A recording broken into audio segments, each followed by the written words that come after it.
From UFOs to psychic powers and government conspiracies, history is riddled with unexplained events. You can turn back now or learn the stuff they don't want you to know. A production of iHeartRadio.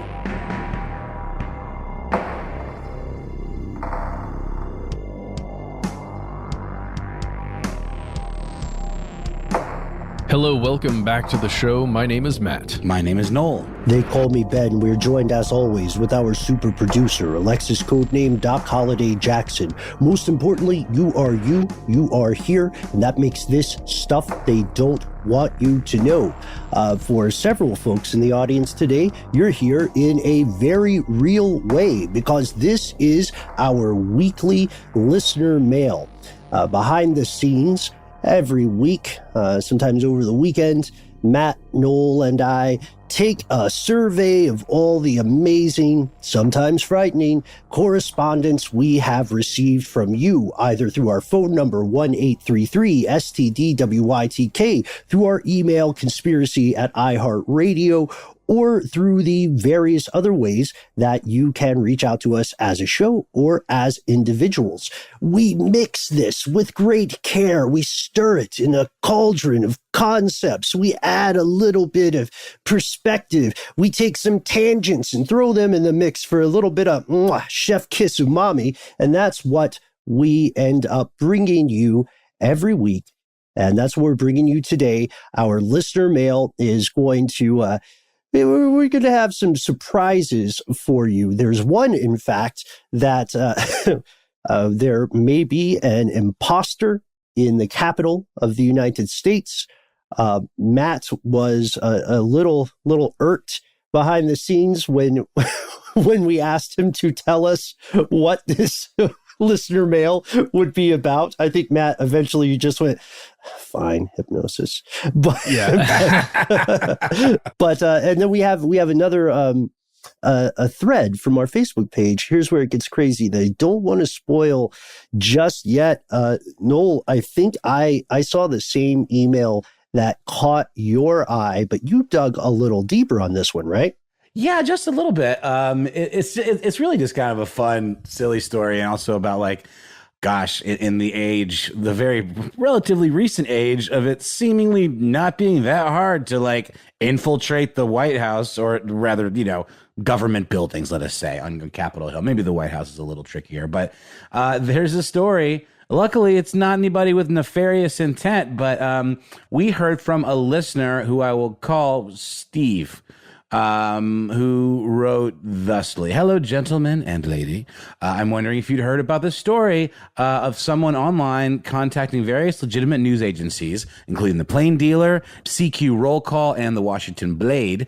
Sorry, I said Blade really weird, but I'm going to go with it. And you ask for, press credentials, essentially, to ask questions of President Biden's press secretary named Jen Psaki. Guessing the P is silent. I have not heard this name spoken yet.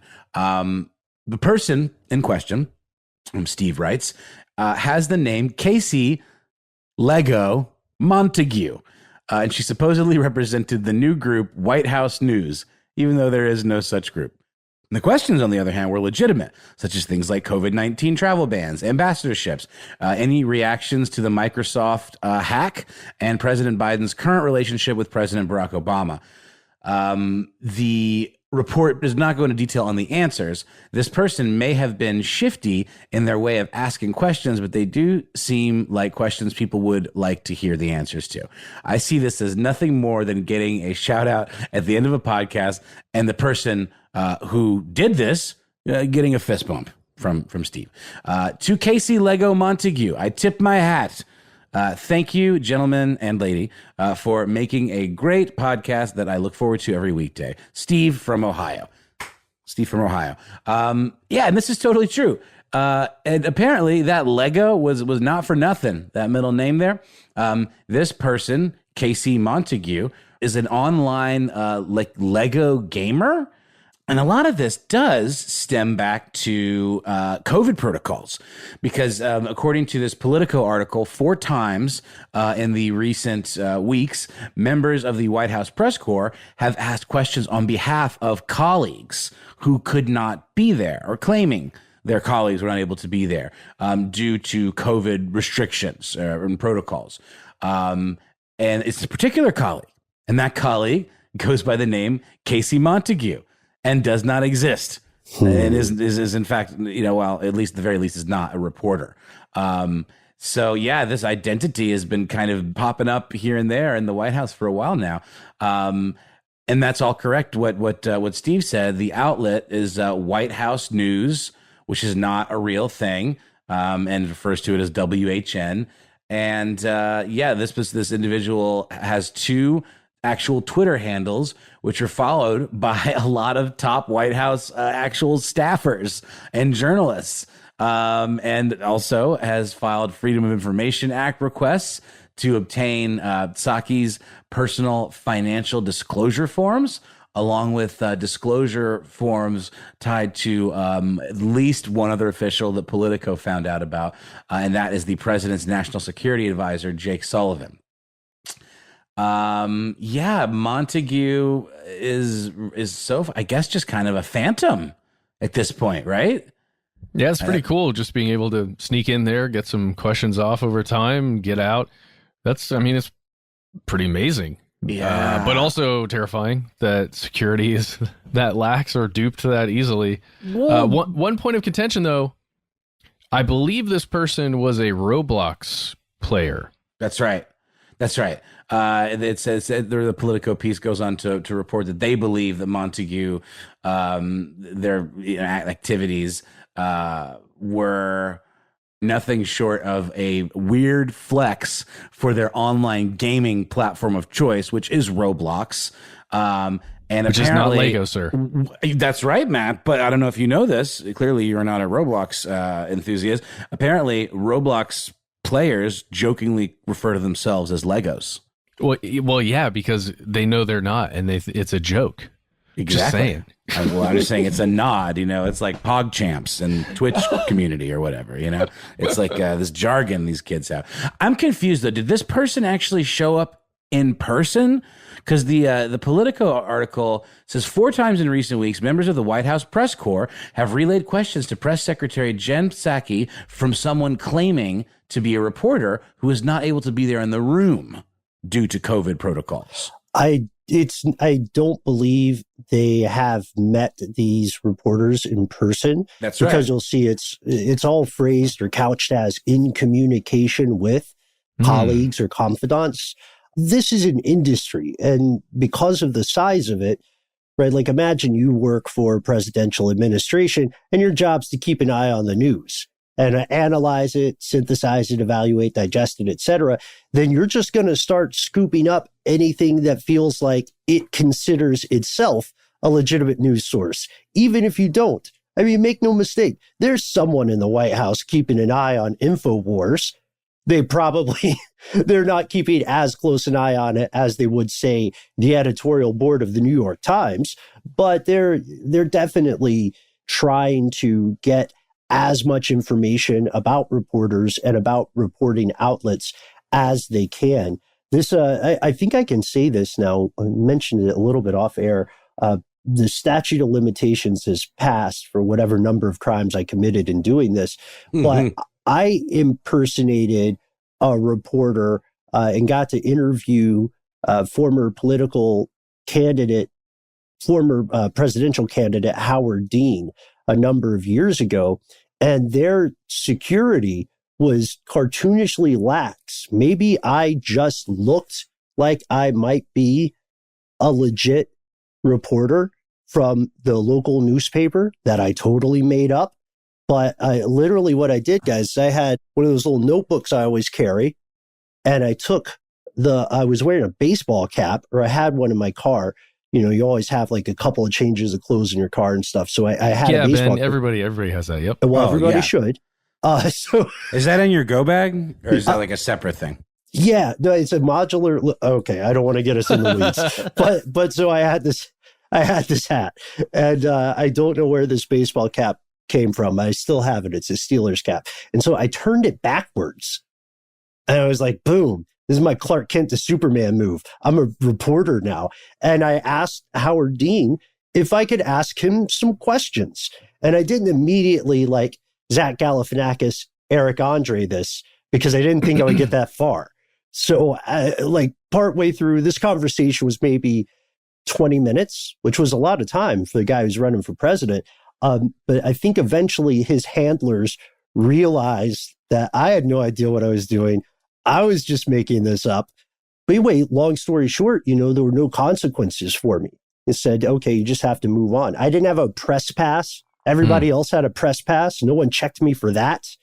I walked in and out of this restricted area by just looking very busy on my notepad. The social engineering is real. And this makes me wonder, Noel, did Montague expect to get this far? Because I certainly didn't. I would think no. This sounds like the kind of prank. I wonder if Montague's a child. Quite possibly. I got to, because kids, my kid, like, she's up on all this stuff, all this kind of questions. And honestly, I bet a kid reporter sometimes would probably ask better questions than some of these adult reporters. But that's just me and my hot take. That's not a diss on journalists. I think journalists are great, but I think, obviously there's certain agendas and all that stuff. But I think it's a fabulous story, and we don't know who Montague is other than that they're a fan of Roblox. And I will tell you, Roblox is played predominantly by tweens and teens. It's not really know a lot of like grown adults playing Roblox. Well, there's a. Maybe that's not true. Maybe that's not true. I just was going to say that's one of the dangers of having a massive online game where there are a lot of tweens and teens also playing with people who may be adults, and you never know. Oh, that's creepy. I don't want to think about that anymore. Okay, let's stop. Okay, that is true. Not something to take lightly for sure. But yeah, there's all these Twitter accounts. This is part of the kind of the breadcrumbs that this person has left. One of them, it says Casey Lego Montague, has been doing a little back and forth with some other Twitter users, but there's no picture, to identify anything about this person. The only thing that's there right now is, in a nod to a previous Strange News episode we did, the background is of the late Prince Philip, and the avatar used is Trisha Paytas, who's like a big YouTube person. So again, Roblox and follower of YouTube influencer types. Not even influence. Let's see what this Trisha Paytas is all about. I'm willing to bet that if I haven't heard of her, it's the kind of person like that my kid would be into, and all these like Twitch streamers and stuff. It's totally under my radar. Let's see. Oh, okay. She looks like kind of like a train wreck Real Housewives type person. So anyway, the jury's still out, but I think we could take a quick pause after that one, guys. What do you think? Yeah. Ben, was your run-in before or after the incident? Yeah, it was. It was before. That's my only regret. All right, just had to ask. All right, well, we hatch up some more weird trolling the government schemes of our own. We're going to take a quick break and then be right back with more listener mail.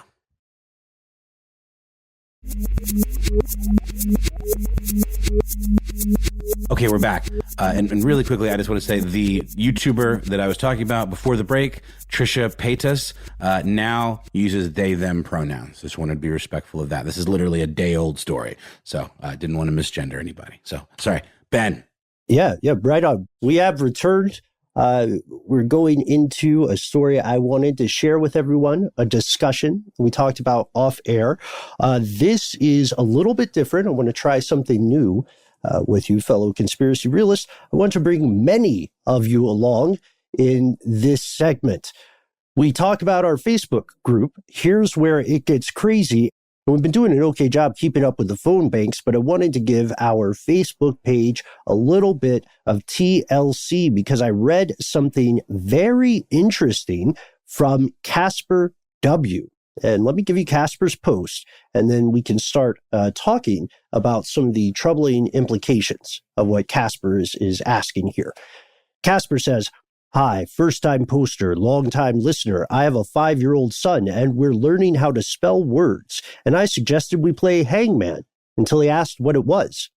That's when I realized I never knew how dark of a game it is until I was explaining this thing to my kids. I said, you have to guess the correct letters of a word or a phrase before a man gets hanged. So we literally played a game that depicted a man being lynched in grade school, and no one batted an eye. I'm paraphrasing a little bit here. So I guess, says Casper, my question for our esteemed podcast host and community is, what is the dark side of other games we all played in our youth that wouldn't or shouldn't be allowed today? Thank you, Casper. There are fantastic responses. We can share some of these from your fellow conspiracy realists. But before we do, Noel, Matt, Doc, have you all ever thought of this? I was surprised that I had never thought of the game in that way. I haven't really thought of that game much at all in a long time, since I was a kid, probably.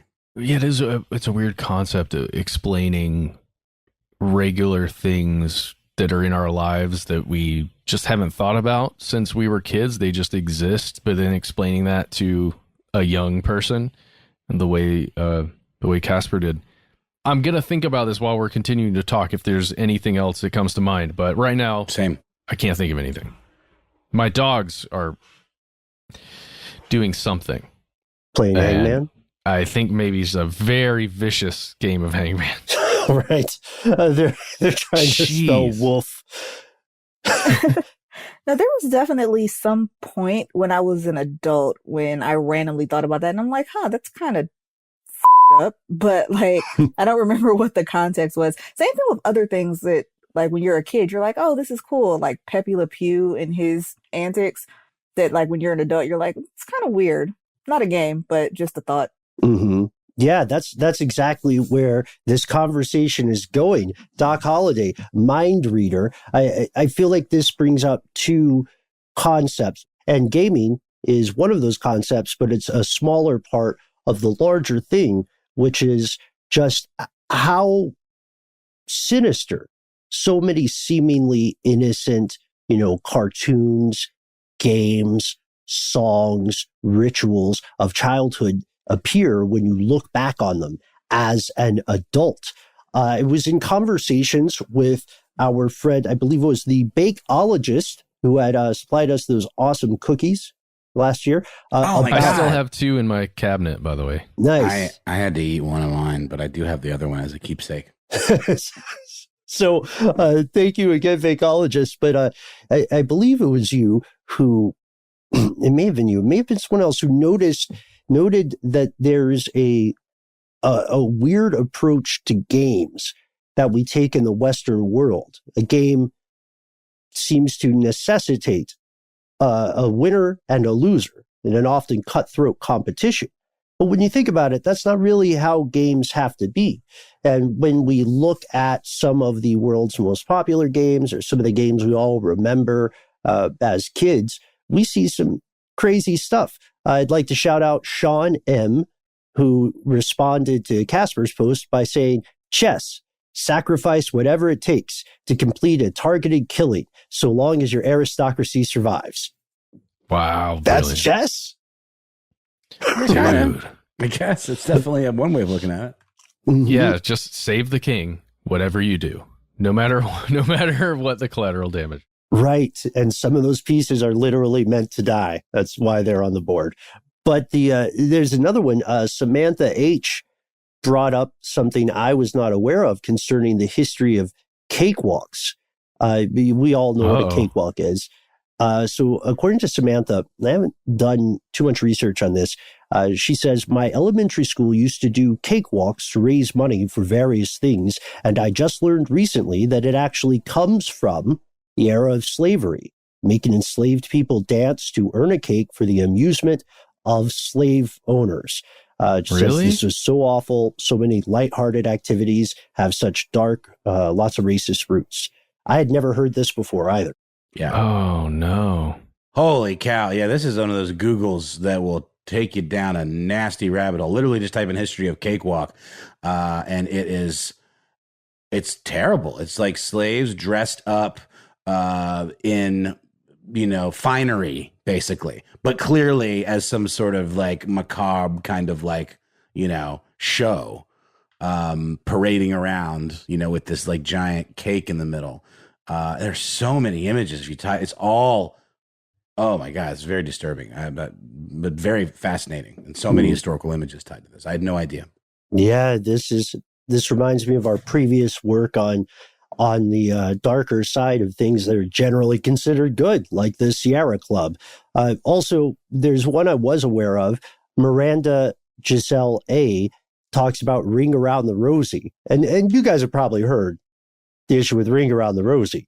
Because it's about killing, dying? It's about getting some sort of like plague, right? Is it about some sort of form of plague? Yeah, the 1665 Great Plague of London. That is what that children's nursery rhyme is about. And you can see, so many nursery rhymes, especially those that are European in origin, harken back to really weird historical events. Like Baba Black Sheep is about the medieval wool tax. Okay. But okay. What about Duck Duck Goose? Is Duck Duck Goose okay, you guys? Come on, don't ruin this. Don't take this from me, please. I highly doubt it. I mean, if there's any pattern here, I don't know. I'm afraid to search for it on Brave, even though Brave is pretty decent. It's powered by Tor, baby. You can do it. There we go. That's the tagline. No. It's fine. Duck Duck Goose originated in Scandinavia, and it was a game to teach children how to be patient and creative and clever. Oh, good. We can have that one. For Duck Duck Goose. So there's also this idea that balloon animals, this comes from Grant S., the practice of making balloon animals may have some roots in Aztec rituals. This one is unconfirmed, to be clear, but Grant and some folks are trying to figure out whether it's true that ancient Aztecs would take intestines of animals or people and make decorative shapes out of them. But far be it for us to judge the Aztecs without having solid proof of this. We do know, or at least I like to think, that most Americans today are very well aware just how many childhood songs or chants were originally quite racist in origin, and then had certain racial epithets changed to animals, like eeny meeny miny mo. Yes, exactly, like that one. These phrases were much more common not too long ago, which is why the famous mystery novel by Agatha Christie is known as 10 Little Indians today.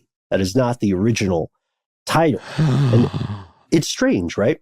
Super strange. And I mean, there's phrases that, thankfully, I mean, with all our best intentions and just in general, I think we're all dudes that never ever intend to say anything or accidentally even, step in any territory that people would find offensive or in any way, dismissive in any, whether racially or by gender or whatever. But there are little things that we get stuck in our vernacular that we have only just recently realized are somewhat problematic. And you have to kind of train yourself not to say those things anymore. I do still think context is king, and it's all in the usage of things. But I mean, certain things, words and phrases and, games even, I think probably should be canceled.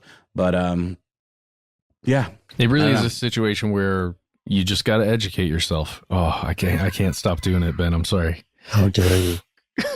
How dare you, Matt?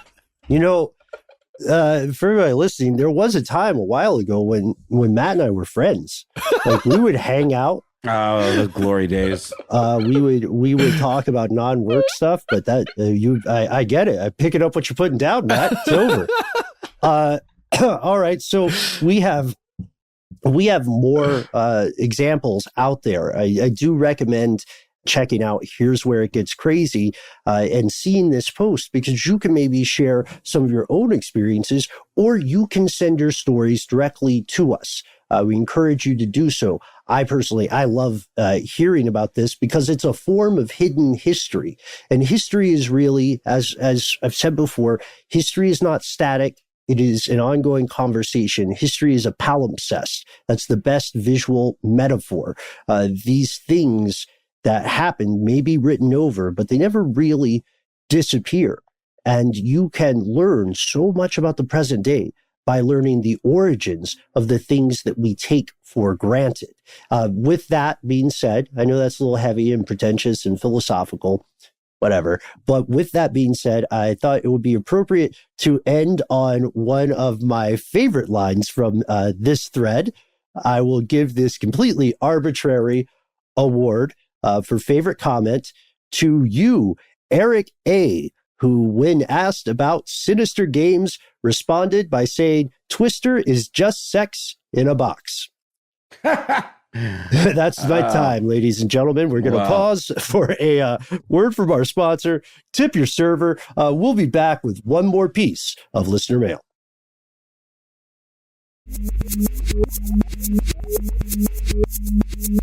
Left hand blue. Oh, yeah. Okay, we're back, everybody.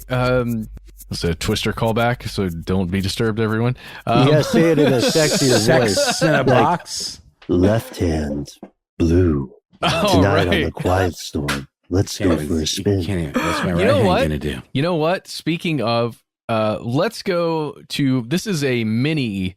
This is a mini voicemail. We're not going to even really address this one, but we're going to play it right now. You ready for it? Hit me. Hi, this is Ronil, and I'm calling from my landline from my cabin in the middle of the forest. And I just wanted to let you know that you both have the sexiest voices, and I just love listening to you talk about conspiracy theories with your sexy voices, especially when the deeper voiced guy goes, in his deep voice. Love it.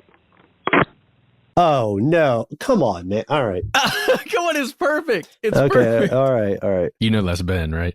No, that's me. Oh, is that you? Well, that's not true. We both say, I can't tell. I definitely do say it, though. And Ben does, too. And what do you mean the both of us? There's three of us. Which one is she talking about? I couldn't help but think about it when Ben went, left hand blue. I think well, first off, thanks so much. Thanks so much for checking out the show and giving us a call. I am tempted to think that last person is supposed to be me because some of our other fellow listeners turned my habit of saying into a drinking game. So I hope that everyone is I do it too, Ben. Feeling better. I hope no one got alcohol poisoning. You don't get to own Ben. You don't get to own it. I don't own it. I don't own it. I'm just the person when I from the YouTube days. And in our earlier, you were our producer on those. Saying forever. It's just my way of showing our colleagues and people in conversation that I am listening to them. As active listening. I think that's a good thing to do. No, I agree, Ben. I agree. I'm teasing, but I'm just saying it's funny because I do find myself also saying a lot, and I also have a pretty low voice. All right, guys. All right. The jury is out. So that was playing aside. Let's go to our actual voicemail. What? That wasn't it? No. It is, by the way. I'm pretty sure it's 100% me just because of that drinking game. But you know what? We all actually have really weirdly distinctive voices. Have you guys noticed that? She didn't say anything about the guy that cackles all the time and yells at his dog. So I'm feeling good. Sounds like you all need to have an off. Oh, no, please don't. Have a contest. let the listeners Howard decide. Stern. Never mind. Okay. She was talking about Paul, Mission Control Decant. That's what it was. Yeah. But his silence is deafening. But hey, we got a different voicemail we're going to play now. This voicemail, I'm going to lead it with this. This person says, as a quote, "It worked. I don't know how it worked, but it worked." Okay, let's listen. Hi, my name is Nora. I was just listening to your episode on hypnosis on the Texas Rangers, hypnotizing people. I'm laughing because I'm from Texas, and anyway, I just think it's weird. I just wanted to maybe share my story. When I was a kid, I was hypnotized to alleviate a medical condition that didn't respond to any traditional treatments. And it's a long story, and I think it's really interesting. I've never known anybody else. I know that it's done, but I don't know anybody else or haven't met anybody else who's actually been through that. And you guys can give me a call if you want to hear my story to talk about that side of hypnosis and how the mind works. And it's really, really cool. So anyway, I hope I hear from you guys. I love your show. Thanks. Your podcast. Oh, yeah, the podcast. Awesome. Keep that part in. That's great. Matt, when we were getting geared up to record the show today, you actually had us speak to Nora directly. Yes, I was on the phone with Nora. I was trying to talk to her right before we started recording because she mentions, it's a long story, right? And my brain was going, I need to learn more about this. So we ended up talking for quite a while. Sorry you missed it, Noel.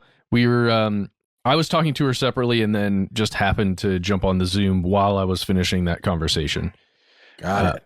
But let's talk a little bit more about this.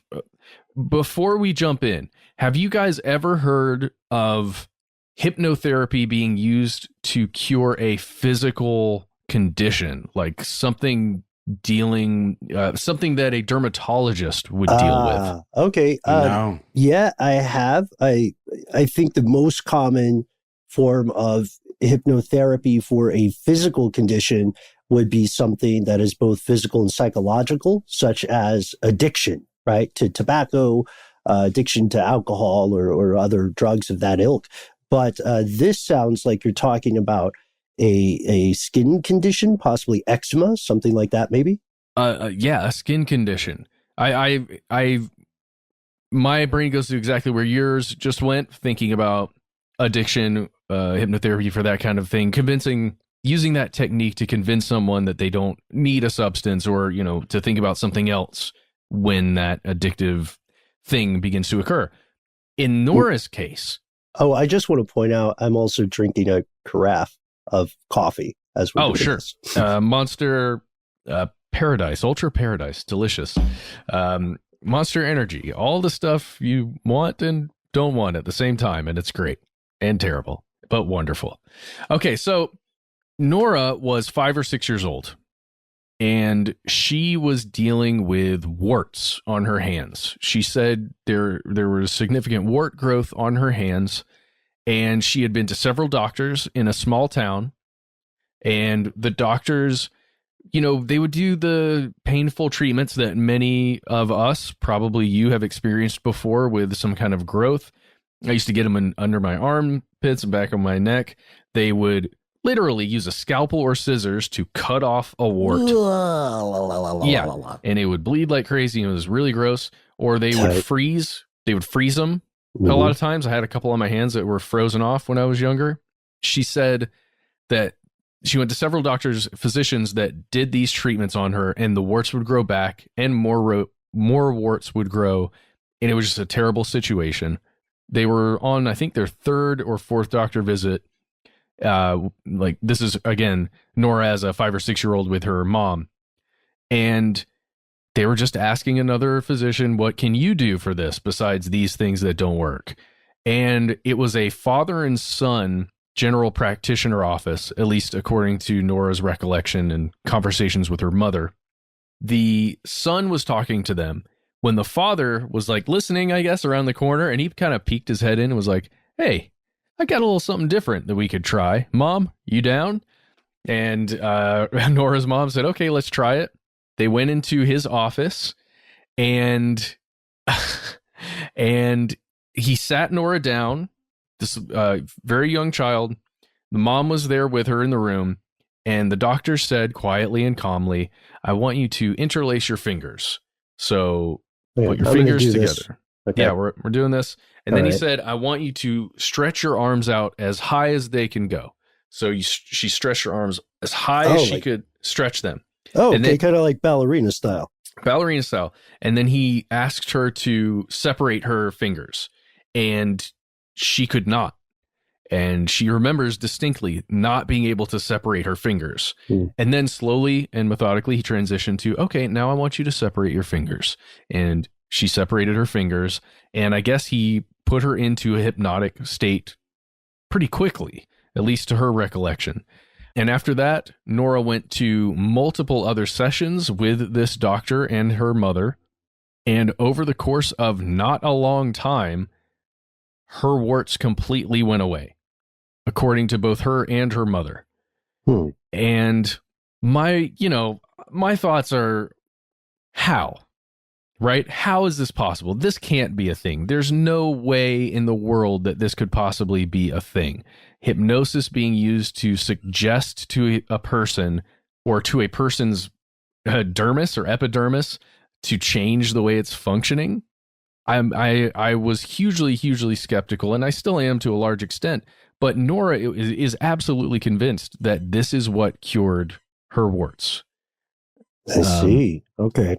The thing is, we know that there is, we know that there are studies on hypnotherapy as a treatment for warts, which I just learned, by the way, are called verruca vulgaris, which sounds like warts. A background singer in Gwar.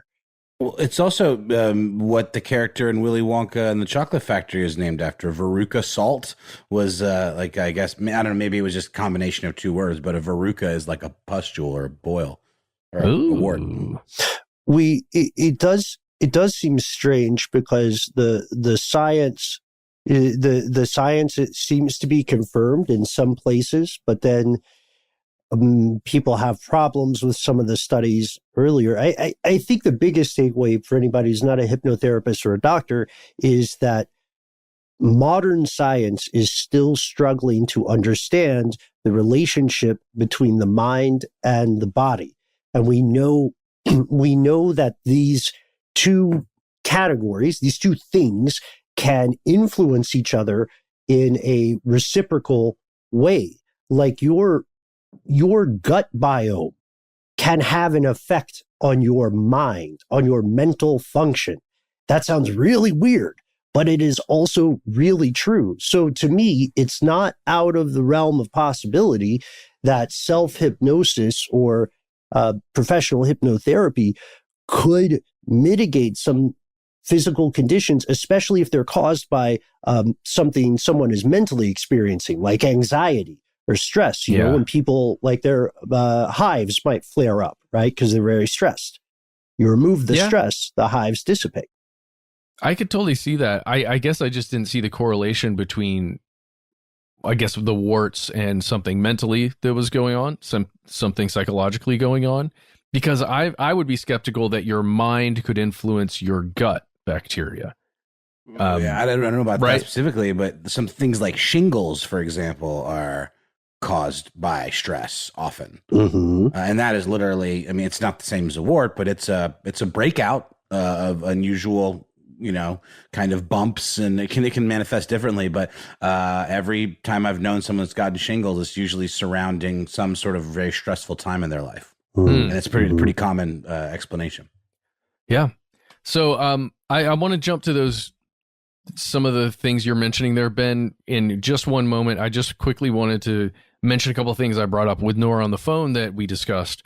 The first one was that I thought maybe she was being given some kind of topical ointment or cream alongside the hypnotherapy, or some kind of pill or medication alongside the other stuff. But she swears that she wasn't. And she believes that her mom, she's spoken with her mom about this a ton. It was like a story they used to tell all the time about how the warts got cured. The mom doesn't think there was any other treatment, or can't recall, because this was 40 something years ago when this occurred. The other thing was that I thought perhaps the doctor had suggested some kind of diet change, or some kind of, product change, like a type of soap or some topical thing that's going on her hands all the time, changing pH levels, or changing somehow the chemistry of her skin and the natural oils. That is also something they can't recall, or they don't believe occurred. At least to the family, to Nora and her mother, they believe that whatever the hypnosis sessions did, that's what caused it. And I want to jump to the thing you were talking about, Ben, because you can go to places like, I'm just going to give a URL, Jeff, Jeff, Lazarus, LazarusMD.com. And you can check out patient testimonials from Jeffrey E. Lazarus, MD, who offers medical hypnosis for things like warts. He says he can use medical hypnosis to permanently remove warts. Okay. I was thinking, I also found some stuff from PubMed. Yes. Which, is pretty legit, or tends to be so. It looks like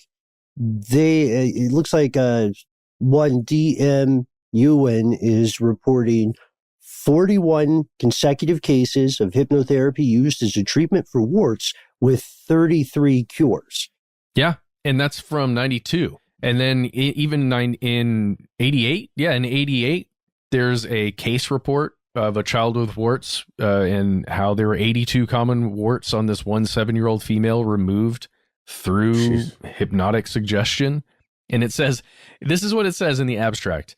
It states that hypnotic suggestions were given for the facial warts to disappear before the warts from the rest of the body. After 2 weeks, 8 of 16 facial warts were gone with no other changes. Is the implication that they shriveled up or that they dropped off or what? I guess disappeared. I don't know. Worked digested by the skin. Exactly. Perhaps. Okay. Interesting. After 3 additional bi-weekly sessions, all 82 warts were gone. Well, that's good news. Yeah, but that's one report, right? Right. The other one talks about 41 consecutive cases. So that's pretty significant. It also taught me a term I had never heard before. I'm getting increasingly on board with this. I'm not going to say I'm 100% certain of the efficacy in all cases yet, but just in this short span of time, I'm getting more and more pro hypnotherapy for warts, or should I say pro psychodermatology. I'm so predictable. All I need is a cool sounding word. And I'm like, oh yeah, that's legit. Psychodermatology. I love that. I think that's great. I wanted to ask you guys what you think. Is hypnosis and hypnotherapy, is it in the same realm as, say, something like Reiki, which is meant to impart a force upon the body? And I understand that the hypnosis is meant to hijack your brain and cause your brain to do the thing. But I know there's still a lot of questions around whether it works or not. And I think maybe the jury is still out as to whether science has completely embraced hypnosis, right? I just wondered what you guys thought, if there were any parallels there in your mind. Yeah, that's a good question. So hypnosis has efficacy and it has credibility depending upon the application it's involved with. So I'd be very skeptical of any kind of hypnotic regression, even with the best of intentions on the part of the hypnotizer. But with this, it's interesting. Mayo Clinic proceedings for, when they studied what's called hypnodermatology related to psychodermatology, they said that, quote, a review of the use of hypnosis in dermatology supports its value for many skin conditions not believed to be under conscious control. So ethics aside, then, the best way to test this would be to see if you could hypnotize someone who doesn't have warts into having warts. Aha. Oh, dastardly. At that point, it's almost more like witchcraft or something, I don't know. Mm-hmm. Well, but maybe it explains witchcraft, right? That's what I'm saying. Well, it's all the power of belief. That's my point. I think with enough belief within oneself that a given spell or incantation is possible and is in fact acting upon you, your brain could potentially have some sort of psychosomatic reaction. Agreed. Yeah. I mean, I don't know if you thought we were going to go to this direction with you, Nora, but there is an Australian practice, or there was an Australian practice of pointing the bone at people. And you guys may have heard about this. If someone committed a great sin or broke a taboo, then they could be, in traditional Australian communities, subjected to a type of execution called Kurdaitcha. Kurdaitcha. That sounds intense, just based on the consonant sounds alone. Right. They're coming in with some hard consonants there. The idea is that through the power of the mind, a holy man, a holy person can charge this ritualistic bone, and through pointing this at the victim, they will create a curse. And when someone is cursed by having this bone pointed at them by this execution method, which is what it's considered, they become listless, apathetic. They don't eat, they don't sleep. Their death often occurs within mere days of being cursed, which is interesting because it means dehydration and starvation alone cannot explain it. So it is possible then, and we'll get back, we're getting back to words, I promise, but it is absolutely possible then for someone's mind to be powerful enough to cease their bodily functions because they believed that they were legitimately cursed. So you could, if you can control your own ability to die in that regard, then warts can't be that hard, right? It's like an auto shutdown button. I can see it. And we've talked about the power of belief a lot on this show. So if you can convince, if a hypnotherapist could convince you that you don't have warts, would they go away? Could it also convince you that you don't have bad breath and you could have fresh, minty breath without having to actually brush your teeth? I think they'd have to hypnotize the bacteria. Yeah. Which is interesting. Well, hey, guys, this turned out to be a great conversation, just as I think we were all hoping it would. I was certainly hoping it would after hearing that initial message. I just want to say thanks to Nora for calling us, leaving that message, telling that story, and talking with us. And thank you to everybody else who we talked about today. Yes, thanks to Steve for hipping us to this potential small child, medium child that's trolling the White House press corps, but also asking some hard-hitting questions that we need to hear the answers to. Really quickly, guys, I just want to say, if Ben gets a drinking game for every time he says, can Matt get one for every time he says, wow? That's not up to us. That's up to the other part of the show, the listeners. Let us know. Wow, pointing the bone right at me. There are too many bones on the dance floor right now, guys. We gotta point ourselves toward the end of the show. Thank you very much to Casper. Thank you to everyone on Here's Where It Gets Crazy. Best part of a show, our fellow conspiracy realists. I so very much want to hear about the stuff you saw in your childhood that you later realized was sinister.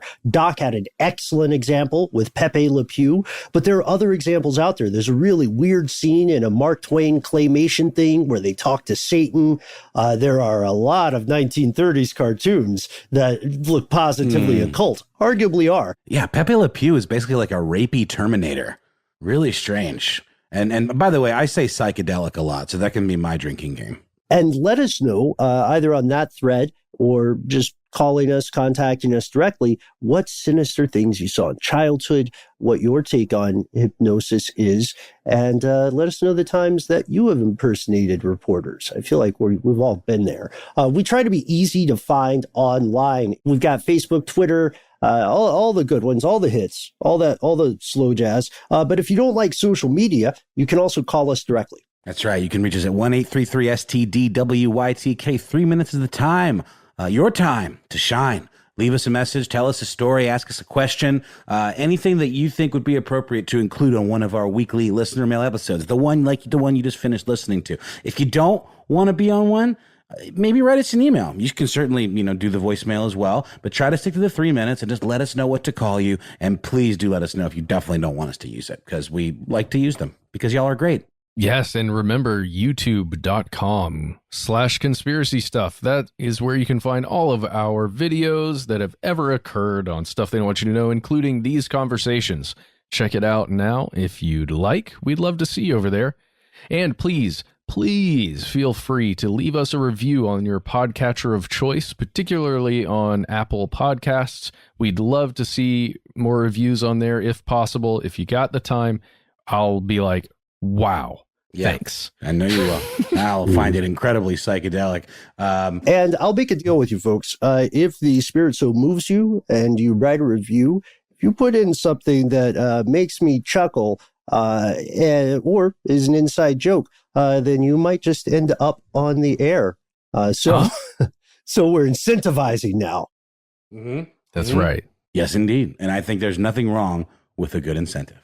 All right, guys, let's do this. We're gonna say the email in order, like consecutively in order, for our previous caller. You ready? I'll get started. You can always email us. We are conspiracy@iHeartRadio.com. Conspiracy@iHeartRadio.com. You can always email us 24/7, 365 days a year, on our good old-fashioned email address, where we are conspiracy@iHeartRadio.com. Do you want to give one last? Mm-hmm.